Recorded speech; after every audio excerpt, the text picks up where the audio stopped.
क्या आप पुरुष हैं और आपकी शादी को लंबा समय हो गया है लेकिन आप पिता नहीं बन पा रहे हैं?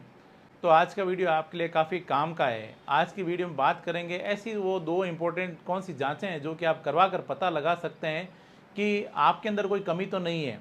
आप उसके लिए रिस्पॉन्सिबल तो नहीं हैं। ज़रूरी नहीं है हर बार लेडीज़ ही रिस्पॉन्सिबल हो, वाइफ़ ही रिस्पॉन्सिबल हो। कई दफ़ा आपके अंदर भी कहीं न कहीं कुछ हो सकता है, कुछ कमी हो, उसकी वजह से आप पिता नहीं बन पा रहे हो, ऐसा भी हो सकता है। और यह जो कमी है, ये जो प्रॉब्लम है आपके अंदर, इसका आप इन 2 जाँचों से पता कर सकते हैं और उसके हिसाब से उचित उपचार भी ले सकते हैं।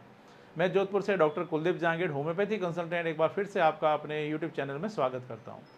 चैनल पर नए तो चैनल को सब्सक्राइब करें, बेल आइकन जरूर दबाएं। अक्सर देखने को मिलता है कि शादी को एक लंबा समय हो जाता है, 2 साल, 3 साल, 4 साल आप वेट करते हैं, लेकिन आपको इसमें पिता बनने में आपको दिक्कत आना शुरू हो जाती है, आप पिता नहीं बन पाते हैं, पेरेंट्स नहीं बन पाते हैं।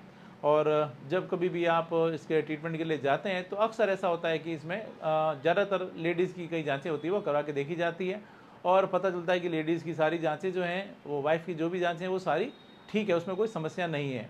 और इस केस में देखा जाता है कि कहीं जो मेल पार्टनर, उसमें तो कोई प्रॉब्लम नहीं है।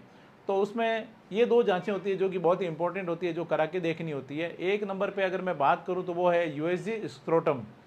अक्सर देखा जाता है कि खाली सीमेन एनालिसिस करा के देख लिया जाता है कि कहीं शुक्राणु बन रहे हैं कि नहीं बन रहे हैं। इसमें एक यूएसजी स्क्रोटम जो होता है वो भी एक बहुत ही इंपॉर्टेंट जाँच होती है, यानी अंडकोश की सोनोग्राफी। अंडकोश की सोनोग्राफी करा कर देखा जाता है कि उसमें कहीं प्रॉब्लम तो नहीं है, कहीं उनको वेरिकोसील तो नहीं हो गया है या फिर उनको टेस्टिकुलर एट्रोपी तो नहीं है।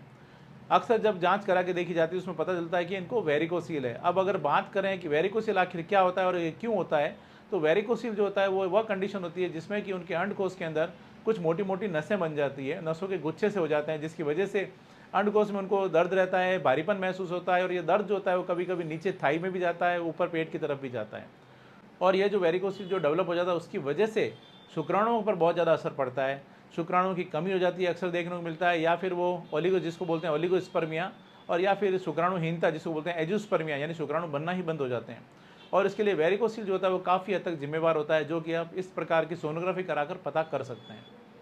जिन लोगों को वेरिकोस होता है उनमें अक्सर देखने को मिलता है कि उनके कुछ, या तो वो कुछ भारी वजन उठाने का काम करते हैं, कोई स्पोर्ट्स में हैं, वेट लिफ्टिंग करते हैं, रनिंग करते हैं, कोई जॉब की प्रिपरेशन के लिए, या फिर ऐसा कुछ काम है जिसमें ज़्यादा देर तक खड़े रहना पड़ता है, या कभी कोई इंजरी हो गई है उसकी वजह से अक्सर जो ये वेरिकोसिल है वो डेवलप हो जाता है, जो कि शुक्राणु की कमी का एक बहुत बड़ा कारण होता है।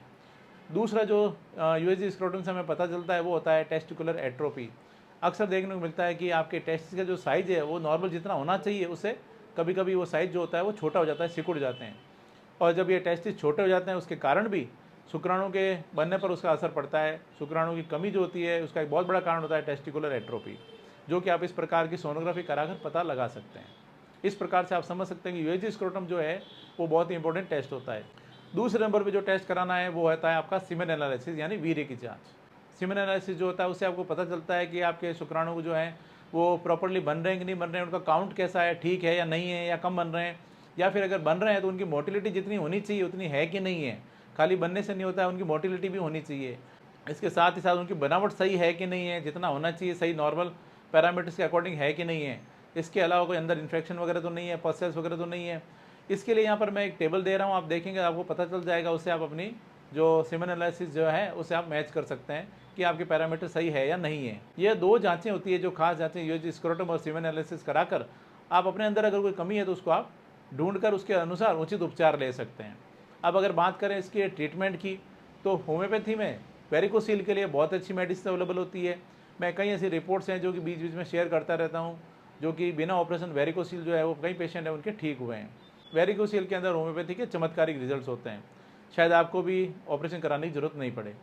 अक्सर ऐसा होता है कि वेरिकोसील जो होता है वो कभी कभी ऑपरेशन के बाद में भी दोबारा भी बन जाता है, इसलिए इसमें होम्योपैथी काफ़ी कारगर है, होम्योपैथी ज़रूर ट्राई करें। दूसरा होता है जो होता है ओलिगोस्पर्मिया, जिसमें शुक्राणु कम बनते हैं, या फिर एजियोस्पर्मिया जिसमें शुक्राणु बनते ही नहीं हैं। इसमें भी होम्योपैथी जो है जो कि काफ़ी कारगर होती है, होम्योपैथी के काफ़ी अच्छे रिजल्ट्स देखने को मिलते हैं। ऐसे कई रिपोर्ट्स है जो कि मैं बीच बीच में शेयर करता रहता हूँ, जिसमें उनका काउंट जो होता है वो काफ़ी कम थे, मोटिलिटी उनकी काफ़ी कम थी, जो कि होम्योपैथी दवाओं से बहुत अच्छे उनमें रिजल्ट देखने को मिले, काफ़ी इंप्रूवमेंट देखने को मिलता है। इस प्रकार से आप देख सकते हैं कि ऐसे केसेस में ये 2 जांचें जो होती है वो काफ़ी इंपॉर्टेंट, काफ़ी ज़रूरी साबित होती है, जो कि आपको करा के देखनी चाहिए। अंत में मैं यही कहना चाहूँगा, यदि आपके साथ में वैसी कोई प्रॉब्लम आ रही है, शुक्राणु की कमी है, वेरिकोसील है, तो मैं सजेशन दूंगा एक बार आप होम्योपैथी ज़रूर लें। प्रॉपर ट्रीटमेंट के लिए क्लिनिक पर आकर मिल सकते हैं या ऑनलाइन कंसल्ट भी कर सकते हैं। मैंने अपना कॉन्टैक्ट डिटेल दे रखा है। Thank you.